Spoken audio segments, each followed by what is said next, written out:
Welcome to the Stay Hungry podcast. Good start. Welcome to the Stay Hungry podcast. It's Joel and Andy. Let's hit it.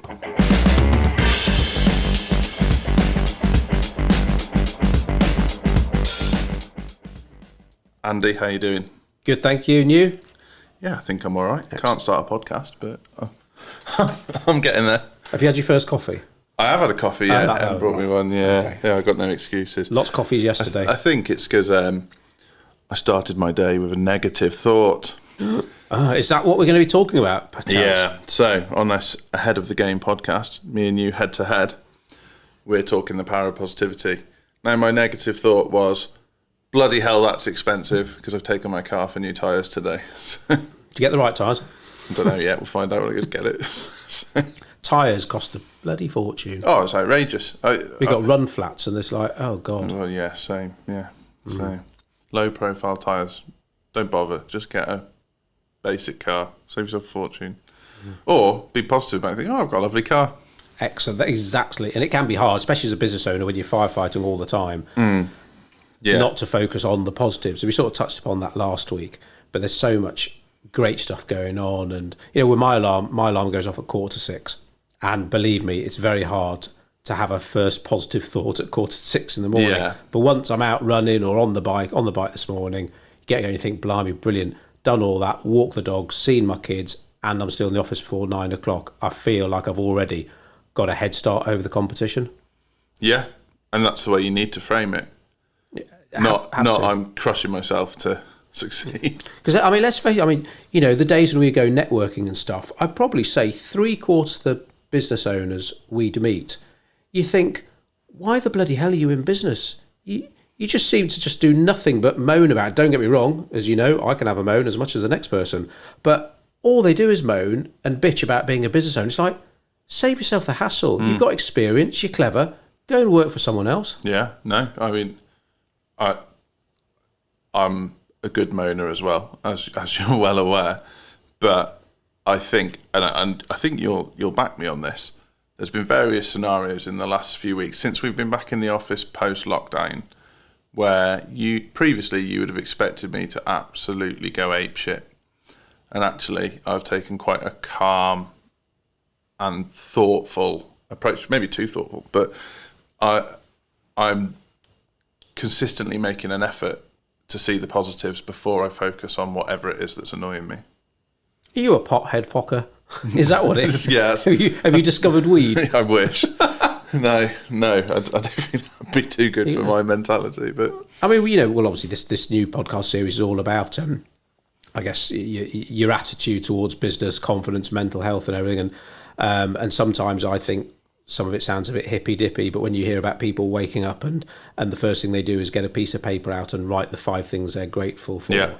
I can, you know, I've come around to seeing the benefit of that. Sometimes with my kids, when they're sat having breakfast, I say, well, you know, what are you thankful for today? And they're, you know, my eldest kid, she's only 13, but obviously she knows a bit about what's going on in the world, the realities of some of the bad stuff. But so, you know, you've got to remember when you've got your health and the family around you, so many other sort of problems suddenly become a bit secondary, especially when you there compare them to some of the shit that's going on elsewhere. Perspective, yeah. So I'm reading a book called The Happiness Advantage at the moment, and it's very much about if you approach things with positivity, be it your task list, be it your new client onboarding, be it the fact that you've lost a client, you are more likely to succeed. A lot of the successful people you see at the top of the tree are generally quite positive people. The Richard Bransons, Bill Gates, this world, they're quite positive people, or positive to the point of almost crazy, some of them. So like an Elon Musk, it doesn't matter what happens to him, he comes out swinging. And it's not the same type of positivity, but his focus is on what can we do better all the time, not what went wrong. And it's just reframing the argument all the time. So, you know, yeah, he's got examples where literally rockets have blown up in the sky. Right, what can we do better next time? Yeah, it is mad. I mean, we're both fans of his book. Certainly not keen on him as a person, I don't think, but certainly what he's achieved, no doubting that. The working conditions, but you know, the prices he charges, the responsibility he's got. it's serious shit. And if things cost a lot and it's serious, the pressure's going to be on. And, we're not a 150 quid a month stay at home, single dad, single mum doing a bit of marketing. We charge sometimes thousands of pounds a month. And accordingly with that comes more knowledge, more experience, but more responsibility, ergo more pressure. And sometimes that can be hard to do, especially for members of the team. That can be hard to deal with. But that's why people need to know what they're signing up for. Yeah, no, hugely. And I think that the other side of this is negativity seeps into everything, but so does positivity. So we used to have a member of staff that we called the fun sponge. No names mentioned, but it didn't matter how good. It's not you, Mum. Did your mum used to work for us? Well, she does a bit. She does voluntary proofreading for me. But it didn't matter how good a day was going or how good a news someone brought into the room. This person sucked the life out of it. They just how they were, and I know in the past I've been that fun sponge. Not too much at work, I would say, but I've had my own issues, and I can get into trails of negative thinking, and negative thinking can lead you to quite a dark place because it compounds. But equally, positive thinking compounds, and actually, if nobody learns in a business environment unless they're getting things wrong. Do you think this person knew or knows that they're a fun sponge? No, too self-involved. Do you think none of their friends would tell them? I've got a good story about this. Ah, excellent. So this isn't scripted. It's not scripted, and this isn't an easy one for me to tell, but good for the podcast.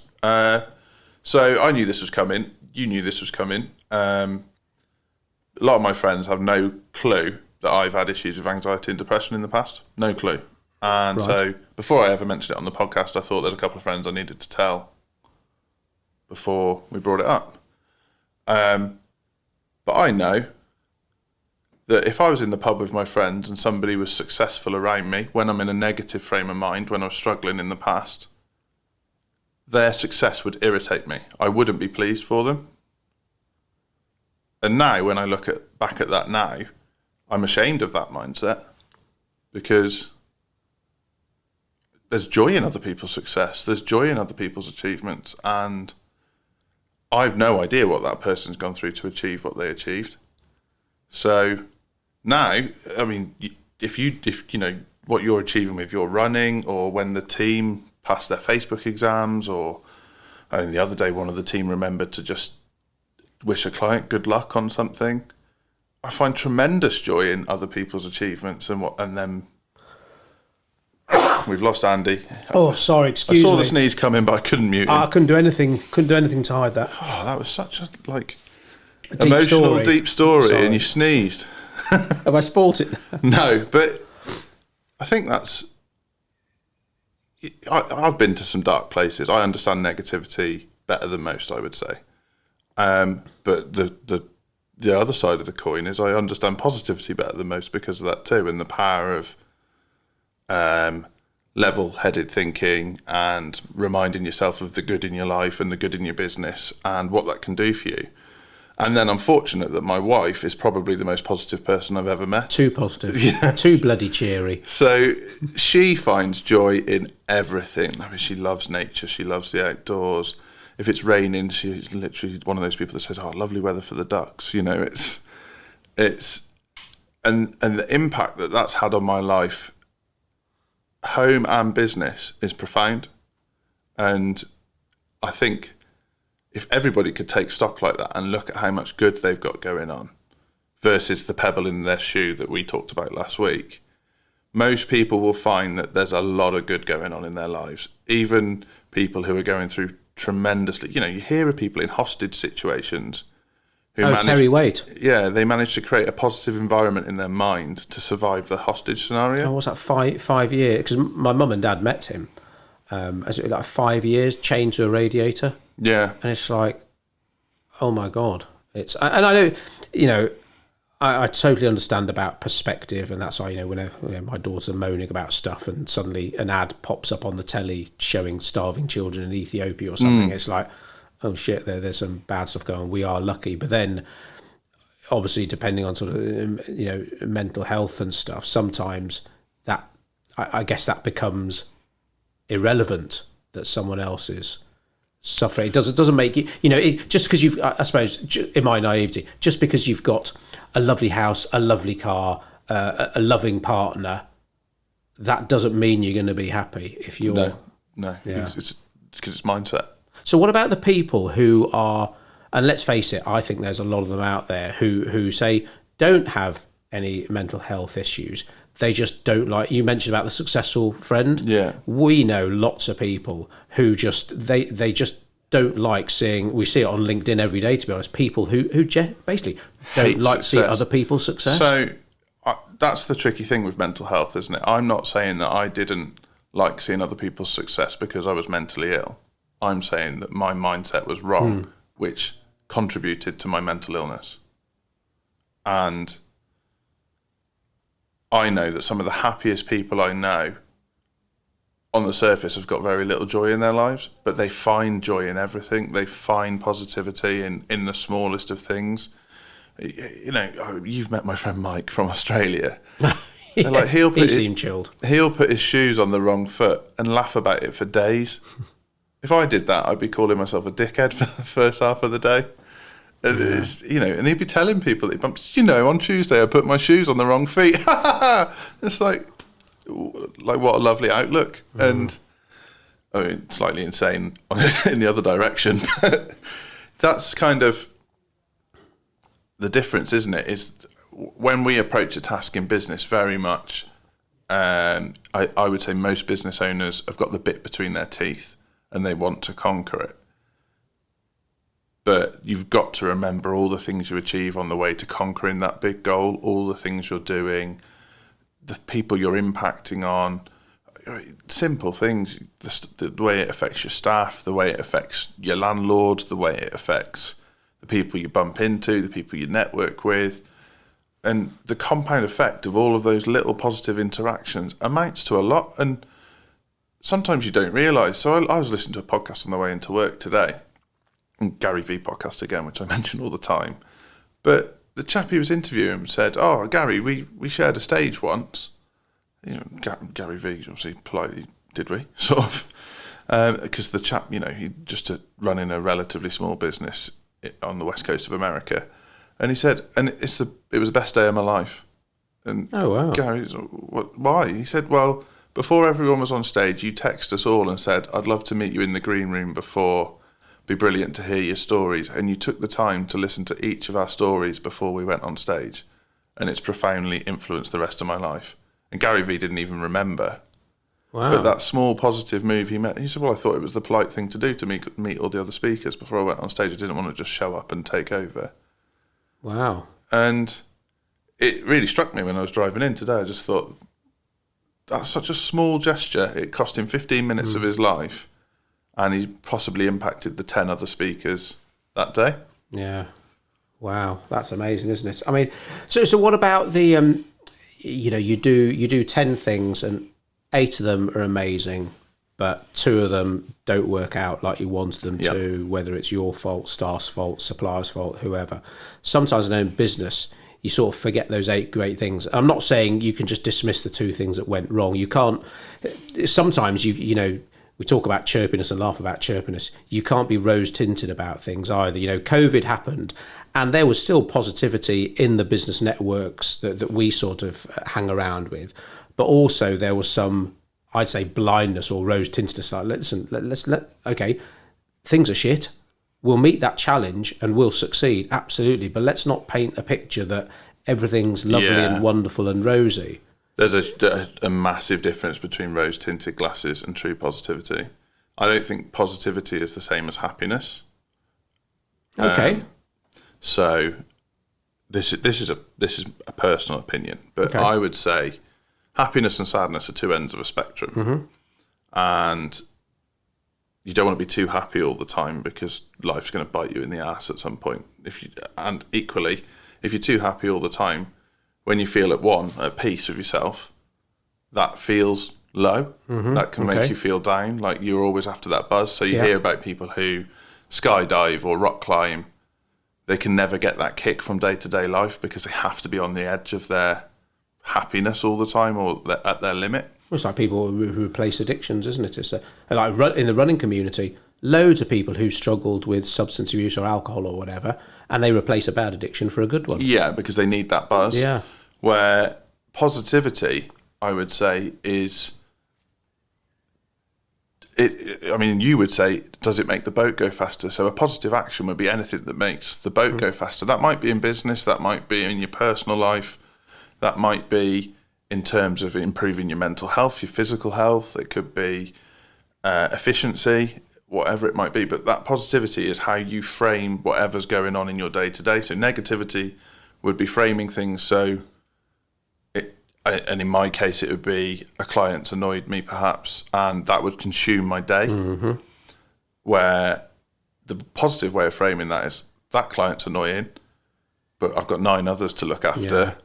I'm going to focus my time today on the 9 that need me. So how would you tell someone, how would you advise someone how to look at it like that? Let's assume, I suppose they haven't got any other challenges in their life, but that's just how they look at stuff. They won't focus on the 9 happy clients. They'll obsess about the one client who sent them a Mardy email they think's out of order. What advice would you give them to basically how to reframe that? Context. Look at it in the context of your vision. So let's say you're a marketing agency like us. So on paper, 40 clients max, maybe. Okay. One client out of the 40 has sent you a slightly negative email or questioning what you're doing. That means 39 didn't. And that also gives you an opportunity to impress them. And you have to remember that chances are, if you're a business like ours and somebody sends you a negative email, nobody meant to cause that friction. So... And this is pot kettle black because you've seen me get angry about this. I've gone to bed shouting and swearing about a Mardy client, and I haven't given a thought to the 39 happy ones. Yeah, but the reality is, one, they're saying they're putting their hand up and saying, "I'm not seeing what I thought I was going to see," which is someone's fault. And there's a solution to that, because if you're doing it, great, just show them, and if you're not doing it, well, more fool you because you made them think you were going to do it. But that's an opportunity. The positive mindset on that is that's an opportunity. But the good news is that the other 39 clients aren't making that complaint. And chances are, in that week, you've maybe had 4 or 5 positive pieces of feedback that you are nowhere near focusing as heavily on as you are on that negative piece of feedback. Because most humans, it's ingrained in them to focus on the negatives to improve themselves. Absolutely. But if you fail to focus on the positives, there's no reward for that improvement. Okay, so what if this one Mardy client, let's say they were right, so they've got a genuine grievance, and obviously we know, we're always telling our guys, if you haven't done anything wrong, don't apologise. Do your best to retrain your brain that you've been wired from birth, just because we're British, to say sorry for everything. But if you have done something wrong, say sorry. Take it on the chin. So if the client's pointing out something that they're generally Mardy about, I could almost deal with that better. But when it's the client being, to be honest, unreasonable, that's what winds me up. And to be honest, that's why me and you now, we've got no qualms about bidding clients. A lot of people say, oh, the customer's always right. But I think that's almost like 1980s thinking. If someone's being a dickhead, I've got no qualms just fucking them off. Because I'm not going to sacrifice what I sacrifice to put up with unreasonable people, and that's just my choice. In your view, is that a positive or a negative action? Positive action is getting rid of a dickhead client. And why? I know why. Because it will save me getting wound up, and I don't want the team to have to deal with shit. Because the negativity seeps into the team. I think that's it's hard the solution. Though. If you've got a client incredibly hard paying you, because there are some businesses out there that have a low volume, sort of high margin kind of business model where they might have 2 or 3 clients. Yeah, exactly. And it's lovely. You think, I've only got 2 or 3 clients to look after. I'm doing a lot for them, obviously, But if one leaves, bloody hell, I'm going to feel it. And it must be quite hard to sack off a client when you've only got 3 of them. I know what an accountant would say. They'd say build a war chest. They'd say siphon off a little bit of cash every month so that when you need to make a tough decision, you can. And that's a hard mentality to get into too, because... And I'm shit at saving money. Well... Luckily, I've got you. Well, you'll openly admit that part of your drive is the fact that if you had too much money in the bank, what's your why, almost? When I look at... So our first business, which we still got now, a local advertising franchise, when I look at the people who are still doing it and the people who quit, gave up, whatever, the one big commonality is that the successful people, we gave up everything to do it. We had no backup plan. Emma and I literally invested everything to buy the franchise.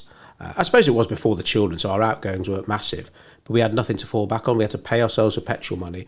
Whereas the people who were doing it part-time or had a partner that was working full-time, so they had money coming into the house anyway, they just didn't have that impetus. So I like to be kept on the seat of my pants a little bit. Yeah. Because I know if I get comfortable, that's a bad place. Yeah. No, Yeah. I'm not saying happy. I love being happy, but comfortable. I almost feel uncomfortable being comfortable. I'm sitting there lying by the beach thinking, oh, something's wrong. Something's wrong, and that's mindset, isn't it?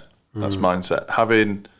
Having a war chest, I would say, isn't the same as being comfortable, because the war chest is for emergencies, and if you're dipping into that war chest, something's wrong. Where something like COVID hits and you've got money in the bank, which fortunately, we did as a business. Thanks to me. Just there's survival instinct kicks in, and we can survive. Or we're expanding as a business now. The war chest can come into play, but it's a positive action. If we're using that to buy pizza for the team, or for me and you to go for drinks on a Friday, don't talk about pizza. I'm so hungry. Then there's something dramatically wrong. Where we're in a fortunate position at the moment, upgrading IT equipment, upgrading podcast equipment, upgrading lights, video. Not many companies doing that at the minute, and it's because we planned ahead and took positive action to put ourselves in a position of strength. I can't remember what the original question was now. No, I'm trying to think actually. Let's hit the ads. Hey everyone, thanks for listening to the pod. Joel here at Codebreak. Don't forget to subscribe on your favourite platform. We love talking to you, and we hope you're enjoying listening. And we're back. You love that, don't you? I do like these buttons. I'm looking forward to getting the girls to record some of these ads because I'm sick of hearing my own voice. It's like the Star Trek original series transporter pad. The proper sort of switches you move up and down. Like What do you call them? Fades? No? Yeah, levels. So. Okay. I will have a look at some point, because I should know how to use it. You've watched me do it enough now. You should. Yes, but I'm man watching. I'm watching, but it ain't sinking in. Right, you're one of those that has to do to learn. Oh God, yeah. I couldn't sort of. That's why if I go to seminars, expos, or whatever, I have to make notes. Usually in my notes app or something. If I'm just sitting there listening, I've got to be in my bonnet about that anyway. About people who seem to rely on their memory to do things. Almost like the physical act of typing or writing. And some people do say it's better to write, that sinks in even more, but it doesn't seem to make a difference for me. Just the act of typing or writing helps me learn and helps it stay in there. But if I was just listening to a speaker on stage, brilliant, yeah, I wouldn't be able to recall anything an hour later. So all this time I'm watching you play with your buttons. Yeah, I don't know what you're doing. It's fine. This is an awesome piece of equipment, and probably one of the best things we've ever bought. Have you added any more amusing sounds to it? No, I think we'll come a point where we need to settle on what sounds are appropriate. We're using the same music for all of our podcasts now. That helps. We'll get some ads nailed down, get the sounds nailed down, and we need to get a sponsor now. Now that we got you plug that every time now. Well, about to say we have 1,500 odd listeners or something. It's like bloody hell, should do. Yeah. So. Positivity, negativity. I'd say something. I keep talking about my children a lot now, but I suppose my eldest daughter, at 13, she's obviously asking more sort of adult type questions and stuff, and she's realising that in her little safe little school bubble, that outside of that there is the realities of life, as I've mentioned. But she asks about, body image, all this stuff that I suppose we weren't exposed to because there was no social media when we were kids, and sometimes does seem like they're growing up a bit too quickly. But now you do seem to have people who are 12, 13, 14 years old, which I think are still really young, who are so aware about mental health, aware about mindset. I'm not saying it's all negative, but aware about the importance of mindset and who you hang around with as well. They know that there are some friends at school who they don't want to hang around with because they're always, my girls are at an all-girls school, and they say, it can be quite bitchy, and they know who they don't want to spend time with because they know it rubs off on them. Whereas I didn't know any of that shit when I was that age. No. Is that a good thing or a bad thing? I think that level of self-awareness is really important, hugely important. Nobody knew to tell me that because it wasn't a thing. But so I know there's been times where people have talked to me about my thought patterns and how I think about things, and said to me, "You do realise that's a weird way to think?" And I had no idea. I thought the way you think is just the way you think. I didn't think I was choosing to think like that. So amazing that your daughters are that aware, that they realise that there's a choice in the way they think, and a choice in who they hang around with, and a choice in who becomes their friends, and that it isn't this kind of weird organic mental process. It's about making the right choices and about looking after yourself.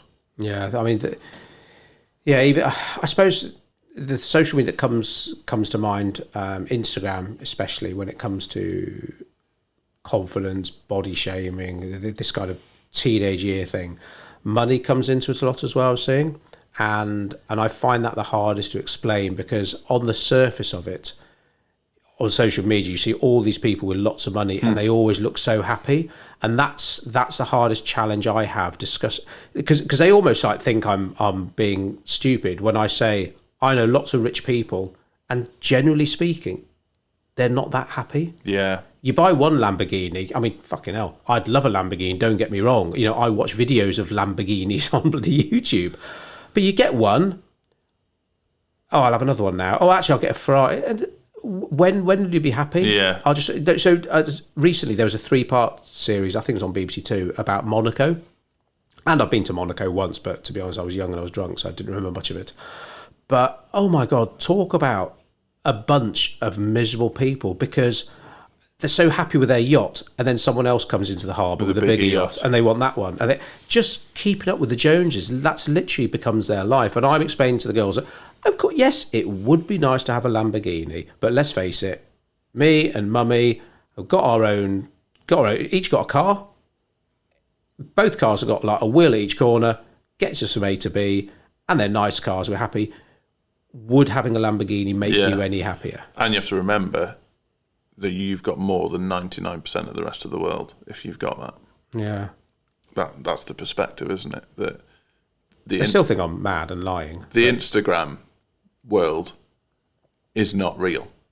What those influencers, you don't know how much money they've got. You don't know if that's their car. You don't know if that's their house. It's quite funny, isn't it? Because you've probably got, well, most people have friends like that. They post stuff on their, I don't know, Instagram or Facebook about their wonderful life. And it's like, well, I actually know you. I've known you since you were like 12. And I know the shit that goes on behind the scenes. Yeah. But on the face of it, you'd be like, oh, look at them in their swimming pool and stuff. But then, you hear the other side, and it's not that attractive. And I'm sure, don't get me wrong, I'm sure there's some very rich, very happy people out there. But the ones I know who do fit both of those camps, they tend to be, well, I guess, sort of philanthropists. They spend a lot of the time actually giving back, whereas the people who don't give up, they just use and absorb. They're only happy superficially, and that's why people like Gary Vee, like say, who do genuinely give up. People like Bill Gates. I mean, my God, is it 50 billion? Yeah. He's given back, and it's like, wow. And of course, there'll always be someone who say, oh yeah, well, he can afford it, and those people really wind me up. And they certainly need to listen to this podcast and start reframing how they think. Yeah. But you've got people like that. I think, wow, that's working hard, working smart, earning money, and giving back to people who can't, aren't able to look after themselves. So someone who I respect said to me that money is a byproduct byproduct of success. It isn't an indication of success. And also, the people that can buy time are the people who find happiness. So, so in Bill Gates' case, he finds the time to be a philanthropist because he affords the time. Or even at a small level, if you can shut your laptop at 5:30, go and spend time with your children, or at a weekend you can go to a theme park and not have to check your phone. Those are the little things that will bring happiness, not necessarily success, but happiness. And there's a different, and I think a lot of people found that in lockdown, that when everything got switched off and they were forced to take a step back and evaluate and spend time with their wife or their children or their pets, or that it was the simple things like mowing the lawn or playing a board game with their family that brought them the most happiness, and it completely reframed their perspective on what they want. I mean, the amount of CVs we've had in of, I'd love to work for your company, I've come from a big city agency background, and actually the pace of that is nonsense. I never see my kids. Yeah, I never see my kids. My wife's forgotten what I look like. I leave the house in the dark, get back to the house in the dark, and I just want to take my foot off the gas and work with a company who shares my values. And do you believe that people always have a choice? So I'm thinking about a friend of mine, and he's not very happy with his sort of some of the decisions he's made and his family life and stuff. But he's something that certainly hasn't helped. His office has moved, so now he has to commute 3 hours a day. I said to him, I says, bloody hell, 15 hours a week stood on a packed train because there's no room to sit down. Yeah. That's just got to be shit. And there must be something. Oh no, there's nothing else out there for my experience. And sometimes, we've all got choices to make, and some people generally are stuck in a rut they can't get out of. But I think a lot of time it's whether we're preconditioned or we look for excuses because it's always someone else's fault. Yeah. Or it's a situation that's forced you into something. But I mean, I suppose COVID, the recession, things like that, say when the 2008 recession hit, it hit estate agents especially hard. And the estate agents that went under obviously blame the recession. Well, there are other estate agents who are doing really well. Yeah. I find that really interesting. I think, and you see, there's been 2.5 recessions in my life. So this will be the third coming now. And there's a pattern every time where people probably live at about 105% of their means, the average person. So they're probably using a little bit of credit. They've got maybe a car on finance, credit card, mortgage, whatever it might be. And they can just about cover it, with the last few days of the month being a bit of a squeeze every month. And then like your friend's a prime example of that, too scared to change his life because he can't really afford to. Then a recession hits and everyone shits themselves and it's horrible. And they all reevaluate their lives and they probably have to take pay cuts and move jobs. And everybody goes back to kind of 80% of their means, and they save a little bit and they kind of plan for the future and they think about the things that make them happy, and actually the cars and the watches and whatever it might be isn't what's bringing the happiness. And then 4 or 5 years passes by and the economy picks up and things start to speed up again and marketing ramps up on all of these brands, and then you get to year 7, year 8, year 9 and people are back into the old habit. They're a bit stretched, they've got a slightly fancier car, maybe their house is 1 bedroom too big, or they've moved from semi-detached to detached, or whatever it might be. And it's rinse and repeat. And it's the people, I think, that are disciplined enough to remember. So maybe the affirmations in the morning when they get out of bed, what's important to me, or they do mindfulness apps, or they read a lot of business books about having several sources of income and remembering to save for a rainy day, and all these things that sustain and get through those recessions. The businesses that continue to market through a recession are the ones that are likely to be around on the other side of it. And I'm running a marketing agency. I know that's a horrible decision to have to make as a business owner. I know it's hard to dip into your pocket. Yeah, we carried on spending during the lockdown. Yeah. We had to. And the clients we have who weren't legally allowed to trade during lockdown carried on spending. Guess what? Full appointment books. It's quite hard to explain because there are, well, we know, I did a video about it last week or this week, that there's always going to be that 25% of business owners that view marketing as either a load of bollocks or they look at it as a cost rather than investment. Yeah. Shit hits a fan, switch that tap off. And those businesses were running at 105% of their means. Yeah. Like the estate agents who went under. No choice to switch it off. They can't. There's no money. Where the ones that manage to sustain the 80% and just, build their war chest essentially. Yeah. Guess what? They had 6 months of marketing budget to get themselves through, or not necessarily marketing budget, utilities budget, rent budget, whatever it might be. It's like when you talked about people buying time, and I think when I started in business, a lot of people were obsessed with products, but now it has come back to experiences. When you're old and bloody lying on the sofa and you can't get up, you think about all the good times you had, with your family, whatever it might be.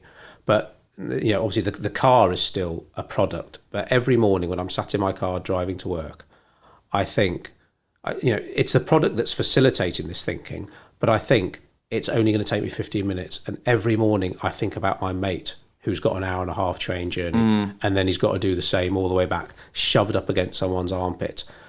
And that almost sounds like a negative way of thinking, but I think the car has helped me put me in that place where I think, wow, I am so lucky to be. And of course, it could be any car that's bloody driving me to work.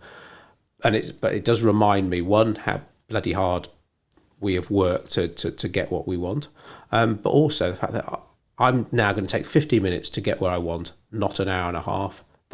And so that's an hour and a quarter I've got more than my friend to spend with my kids, to spend here helping clients, to bloody go to the cinema, go out for a meal, whatever it might be. And that's how you choose to frame it to make it a positive thing for you, where your friend's obviously got choices. He could get himself a car and take your approach. He could listen to podcasts on his commute and choose to use that time in a valuable way. He could read a book. It could change jobs. There's loads of different things. And he does none of that. But he's a classic example. If I said to him, listen, I've got a couple of really good books to read about mindfulness, he'd be like, he'd go literally fuck yourself. tell me to, basically. But then every time I meet up with him, all he does is moan about his life. And I don't want to be that bloody annoying, chirpy person, but Don't worry, you're not that chirpy. But it's always like, oh my God, I feel bad. He says, oh, how's business? I say, well, I'll tell you something. I'm not sure I could go through it again the past few months. But I says, yeah, it's good. Back to where we were before lockdown. And how's the wife? Oh, she's happy. The kids are happy and healthy. And how are you? And then that's it. The rest of the evening is like, gone. Oh my God, life's shit. Yeah. My wife's shit. My car's shit. My job's shit. I've got that about me. I have to remember sometimes, and I've got very patient friends that have listened to me trawl off some shit about what's going on when 99% of my life is pretty good. And that's a really important self-awareness strategy that people should employ, and I am certainly not very good at it. So is that the first step then, that acknowledgement that, okay, I'm not happy, or no, I could be happier, and I know I don't look at the positives. What can I do about it? Because my friend, he's nowhere near that acknowledgement stage, and so you're literally like pushing the rough bit there, I would say, from a cognitive level, is accepting that you might be wrong. He's never wrong. I mean, no offence, but you and I have both got. We don't like being wrong. No, well, so, I'm not wrong. So accepting that you might be wrong, it is a big leap of faith in your own mind. But if you try and think about it from the other people that are sat in the room, so you've gone for dinner with your friends, which obviously I'm doing less of because one lockdown, but I come away feeling totally deflated. Exactly. So you've gone.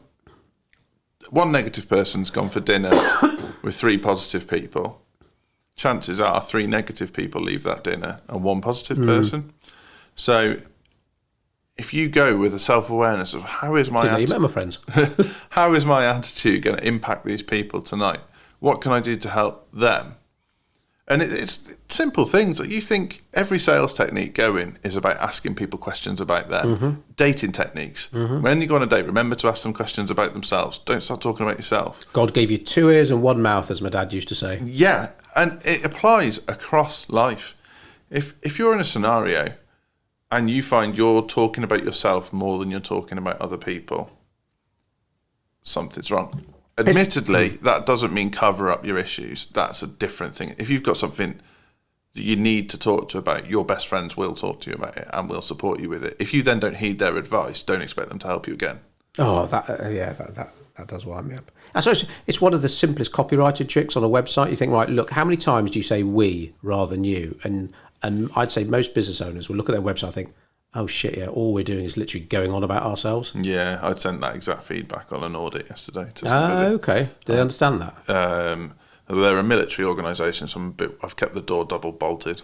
But it's strange though, unless you've got someone to tell you stuff honestly and constructively, you are never going to know. So someone might actually think they're quite, things are good. I'm quite a confident, happy, positive person. Yeah. It's like, well, one of my best mates does it really well, and I've always noticed him say this, and I've heard him say it to other people now, so I know it's kind of, whether he knows it's a cognitive trick he's playing or not, but he always says to people, a man of your calibre shouldn't be thinking like that. Oh, really? You know, and he'll say it to someone from any walk of life, a man or woman of your calibre shouldn't be thinking like that. What a powerful thing to say to someone, that it's like, you've paid them the compliment, so they don't think you're criticising them, but then you've told them that their thought pattern is wrong. And, that would be... It's like someone makes an error of the task, isn't it? It's like, listen, I know you're an intelligent person. So, yes, it takes it away from them. I'm not having a go at you. I'm having a go at the work that I know you could have done better. Yeah, you're better than this. You're essentially saying you're better than this. Yeah. And everybody is. Everybody is better than they think they are. Maybe apart from the odd megalomaniac, but... I was thinking about an ex-client now, one not too far from here, who is stinking rich. And I struggle to recall an unhappier person. Because, I bang on about Felix Dennis's book, How to Get Rich, a lot of time, but it's such... If you or someone you know is obsessed with money or thinks that money, lots of it, is the solution, whether you're in business or an employee, whatever... read Felix Dennis's book, because my God, he makes it so clear about when you got a lot of money, everyone's after you, everyone wants a piece of you, and all you want to do is just lock yourself away and paint and read and draw. And talk about Fun Sponge, that client you're thinking of. Oh, I remember the first meeting I went into with him. I thought that was quite a good meeting. You should have been there in the first one. And I came out thinking, right, you find your kicks in life from belittling people and making yourself look powerful. But yeah, his children, or certainly the two I know the best, were actually quite happy. Don't spend much time with him. Yeah, maybe it is. Maybe it's the best of both worlds. They got money and they don't have to see much of their dad, which is terrible, isn't it? Yeah, he had a way of talking to us, which is strange because once he... So I've got on all right with him, to be honest. Once he realised that we didn't take any shit, I remember we bumped into him a couple of years later and he was our best mate. I remember him telling me that, and I've heard this off, to be honest, I heard this off my mother-in-law, because, my mother-in-law used to live basically in quite a big pile, and someone cleaned up to give a quote on cleaning the driveway. And he'd so obviously inflated the price. As soon as he came up and saw this pad. I know who that was too. And we had this with the ex-client, that literally every trade, okay, not every, a lot of tradespeople who turned up, he knew that they were based on the environment, tripling the price.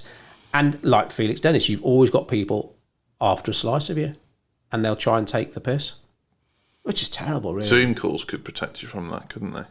You could just say, I'll do a Zoom meeting with you. I'm telling you now, it's 25 square feet that I want cleaning. What's your price? Yeah. And then when they show up at your palace, you've covered yourself. Oh, that made another mistake, this drive cleaning guy. He started going on about the private schools his children went to. So it's like, I'm very happy that you're happy with their education, but don't bang on about it when you're here to quote me, because straight away I'm going to think... I'm paying for that. Yeah. Like the guy that shows up to meetings in a Ferrari.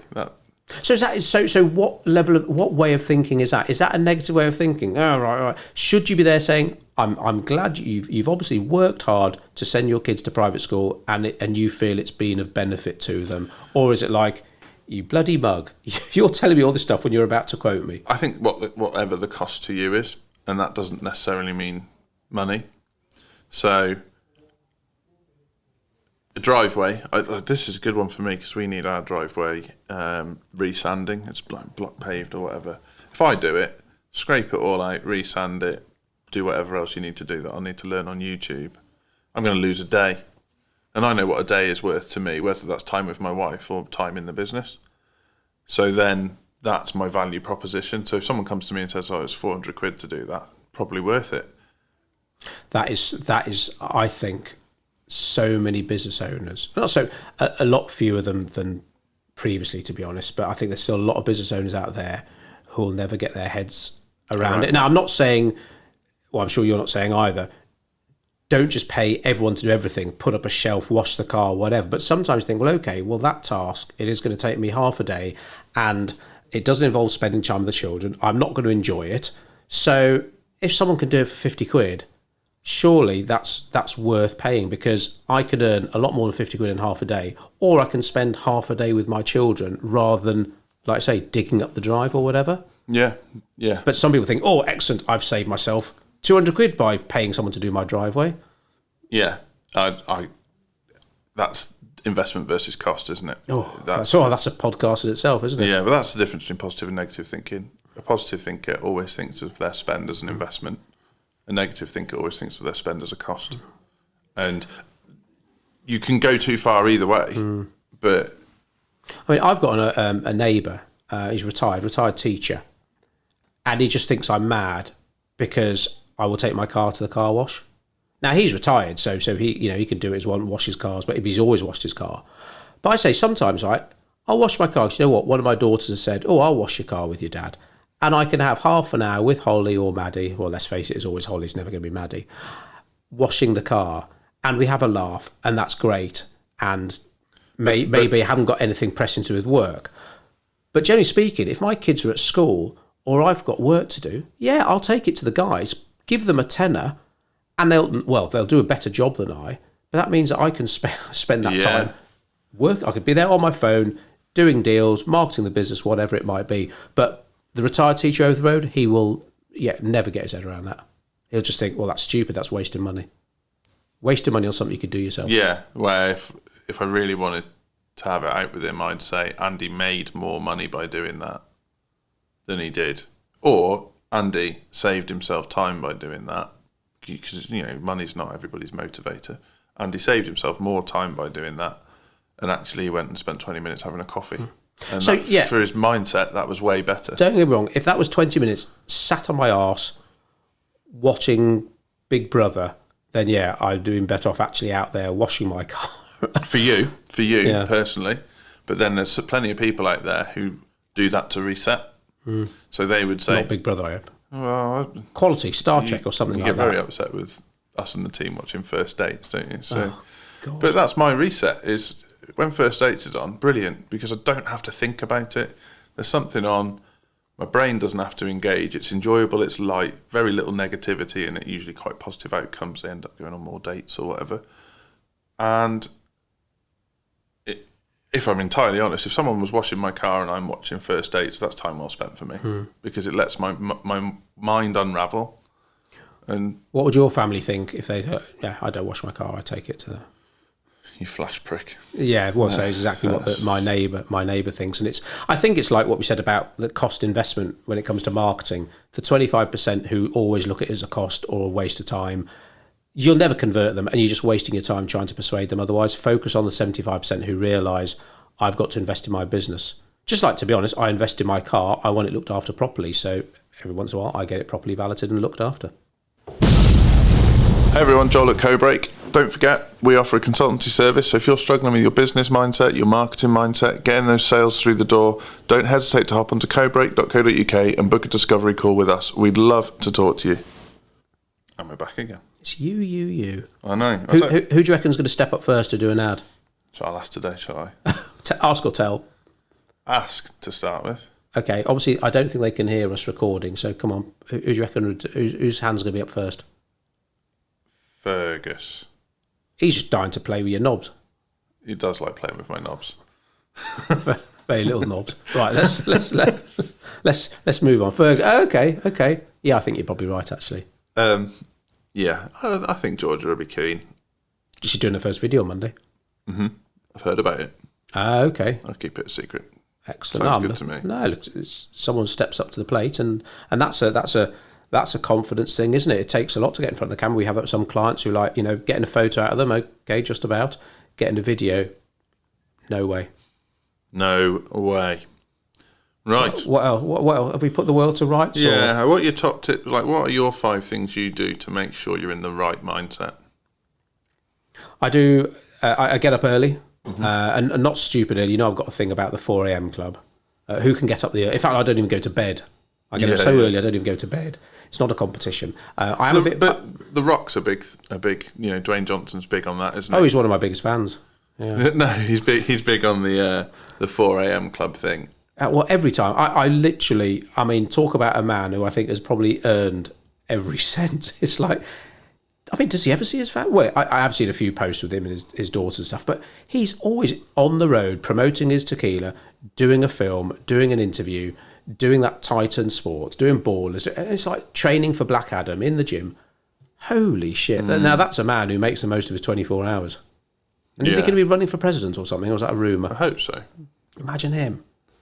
Oh, he's an inspiring bloke. He's a very inspiring chap. Yeah, I'm sure there will be people out there who are detractors and moan. Well, this is what we talked about, the bitterness of successful people. But he does seem to give back a lot as well. And yeah, he's... Yeah. But your top 5. Up early, number 1. Yeah, I'm not sure how it's going to work in the winter. I don't want to be on my bike or running at 6 in the morning in the pitch black. But anyway, so trying to do 7 hours sleep rather than 8 hours. So already got an hour's head start. So my exercise, if I leave it till the afternoon, hats off to you because I know you're stronger willed than me. You can do it.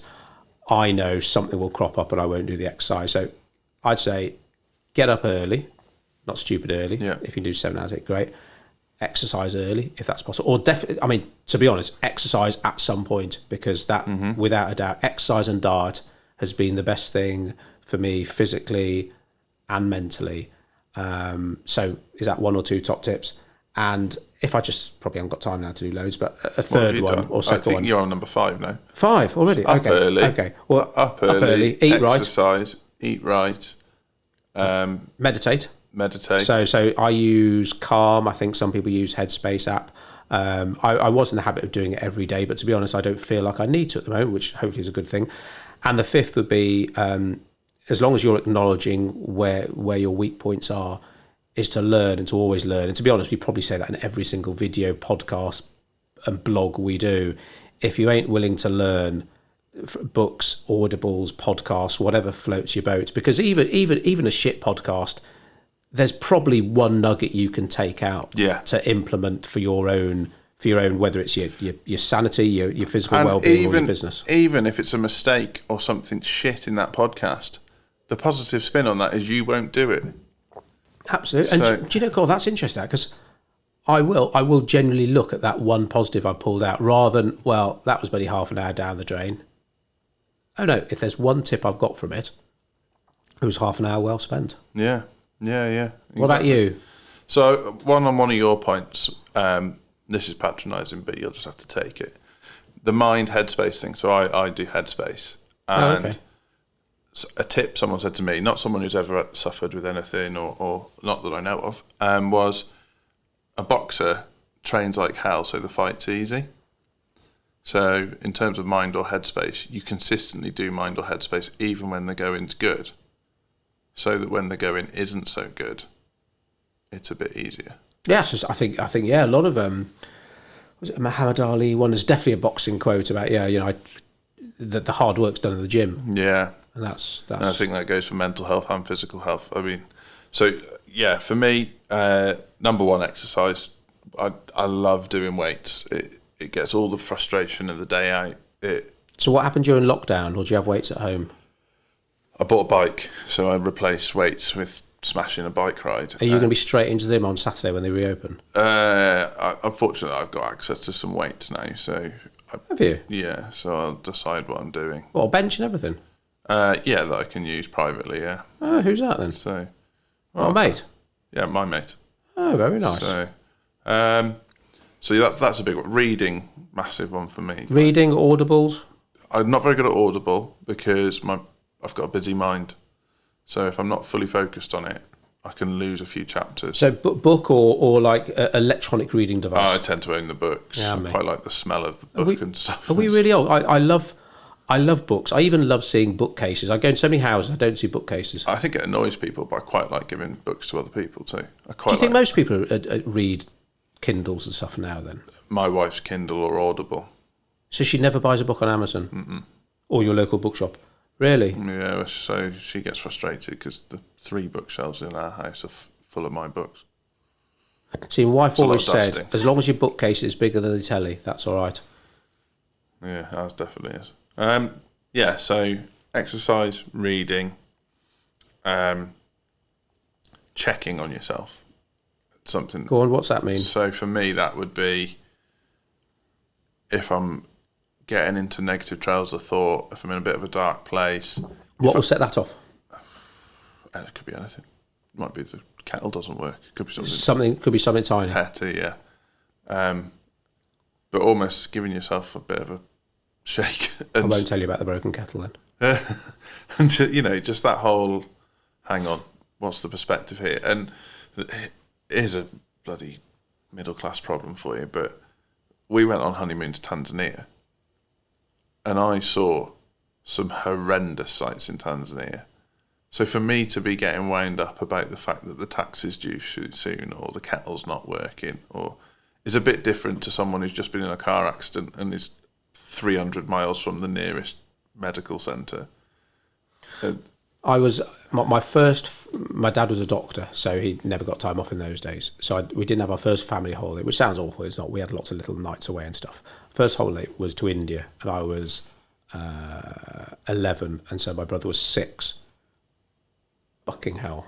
Just something I'll never forget, seeing disease and poverty on the young. So, and that was just a massive part of shaping who I am, I think, because I just always, and it's not something I turn around and say to my daughters, oh, some of the things I've seen in India. It could be worse, you could have leprosy. But literally, kids with leprosy were coming up to the taxis begging for money. Yeah, and I was 11, my brother was 6, so even more so for him, he was like, what the fuck is this? Wow. And like you say, sometimes you look and think, that is such a middle class problem that the fridge isn't shutting properly. Yeah. Oh yeah, there was a funny noise in the wall last night when I turned on the washing machine, and it was driving me crazy. And then is it about that episode of Friends where they had to dig all the holes in the wall? Exactly. And then I was like, "You're a dickhead. You've got a washing machine. Like, shut up," sort of thing. But it's perspective, isn't it? Everyone's reality is their own. So that's my 3. 4, music. I listen to so much music, it could be anything from like blues to heavy metal to banjo. Yeah, banjo. Yeah, I got into Fergus's playlist the other day. Whatever he put on, it was quite good. Actually. Yeah, well, he's obviously got a massively broad taste in music, and talented guy as well with his musically. He was first in today, but he was in the toilet, so I put Alexa on. Yes, got me 80s playlist going. It's Throwback Thursday, so we'll get that on this afternoon. Mm-hmm. But yeah, music, because I find often that's the best way to change my mood too. That if I'm in a bad place or overly hyped up, which could be negative behaviour as well, just put some relaxing music on, relax yourself. Or if I'm in a dark place, put some positive, upbeat music on. And people do that in the gym, don't they? They change the type of music they listen to adjust their behaviour. So what about the double whammy then? So on a bike with music, running with music. So that's I haven't got the headphones for that yet. The bone conducting headphones. Oh, they're awesome. Yeah, you're a bit of a flash prick, though, aren't you? Oh, yeah. Out there paying someone to wash my car. You should get a pair. They are. Yeah. I mean, most people I see running or cycling wear normal headphones, which I don't understand, because it's like, well, don't you want to hear the traffic around you? But these bone conducting things are brilliant. And then my 5th one, absolutely cutting off. So, historically, I'm bloody awful at that. The worst. Yeah, but you've seen a couple of examples now where I've literally emails off, phone off. I don't believe you about your phone.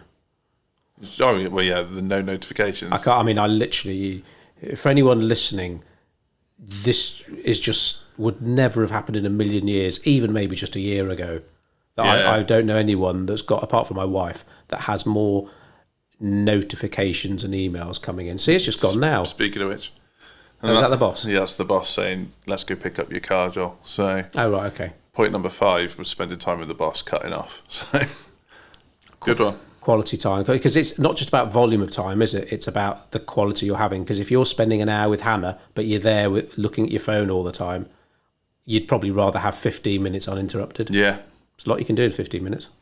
We've hit it hard. That's a good podcast. I'll see you soon.